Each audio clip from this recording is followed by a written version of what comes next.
First Nations, Indigenous peoples, or Ongwe, have lived on Turtle Island, what we call North America, for 12 to 14,000 years.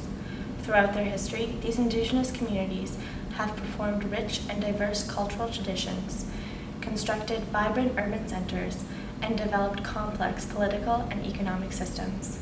First Nations peoples also have a long history of diplomatic achievements. The Haudenosaunee Confederacy, also known as Six Nations, is regarded as one of the world's first peaceful democratic partnerships. This confederacy predates Western colonization, and the alliance continues to exist today. Many of these vibrant and remarkable traditions became endangered following Christopher Columbus's arrival in the Americas.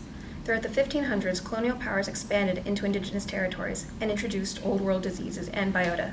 This process altered native environments and led to the deaths of millions of indigenous peoples from disease and starvation. First Nations communities were also under threat by colonial initiatives, and countless of Aboriginal people have died due to enslavement and genocide, particularly by the Dutch, the British, and the French, who continued implementation of treaties and other colonial legal doctrines. Colonial legal doctrines such as the number of treaties and the 1876 Indian Act were constructed for the purpose of imposing colonial and governmental control over First Nations people, to gain legal possession of First Nations territories and to dissolve First Nations administrations. These legal doctrines were also assisted by colonial institutions that together further disbanded First Nations communities and removed their capacity to be autonomous, independent peoples.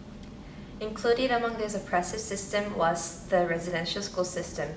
It was implemented by the Canadian government from 1870s to 1996 and is notorious for its intent to kill the Indians in the child. These residential schools demanded the compulsory attendance of First Nations children. Today they are remembered for their mass violations of human rights and the vast amounts of sexual, physical, and psychological violence experienced by the students.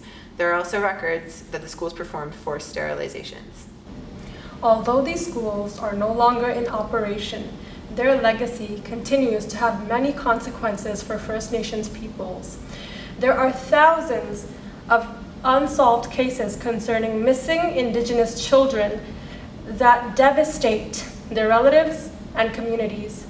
Generations have grown up removed from their communities and detached from their cultural heritage. First Nations peoples today also suffer from an ongoing legacy of systematic discrimination.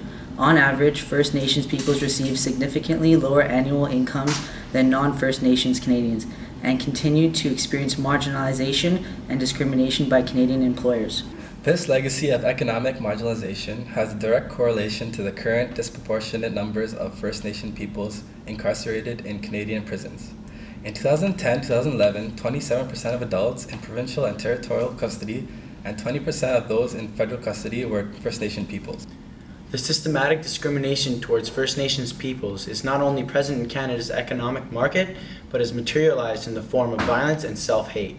Depression has increasingly become a major problem for First Nations peoples, and suicide and self-inflicted injuries are the leading causes of death for First Nations youth and adults up to 44 years of age. Violence and physical abuse have become a serious problem for women, specifically Indigenous women.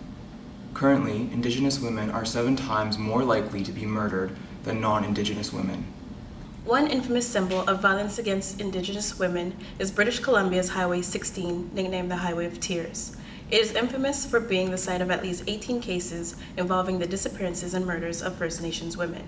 There has been an ongoing criticism that British Columbia's law enforcement has done very little to solve these cases or to recover the victims. First Nations people are also much more likely than non-First Nations people to be victims of spousal violence. In 2004, 24% of First Nations women reported being victims of spousal violence, much more than 3 times the rate for non-First Nations women.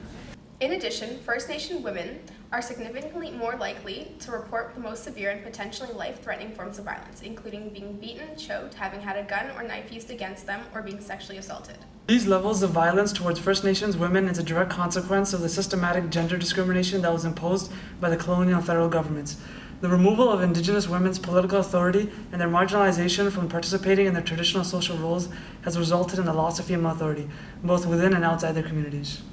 These institutional inequalities have been challenged by First Nations peoples and have prompted many Indigenous resistance efforts against discriminatory government policies and public practices. These resistance efforts have taken many different forms. The Trail of Broken Treaty caravan to Ottawa in 1972 began as a peaceful protest on Parliament Hill until the Canadian military disbanded the group using baton weapons and unnecessary force. There have also been armed resistance movement by First Nation people. The Oka crisis in 1990 was a response to the city of Oka's initiative to seize a sacred Mohawk burial ground and transform it into a golf course. This prompted the massive armed defense of territory by Mohawk warriors against 2,500 regular and reserve Canadian military groups. Today, one of the greatest challenges facing First Nations peoples is their ongoing efforts to seize and retain land title. Many traditional First Nation territories are being threatened by major corporations and the Canadian government.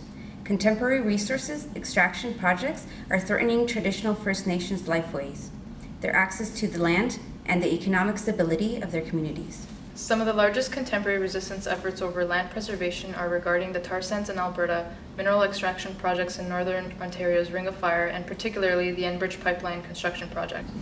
The companies involved in resource extraction projects are continually failing to comply with their moral and legal obligation under the United Nations Declaration of the Rights of the Indigenous People to uphold First Nations rights to the land as well as right to self-determination.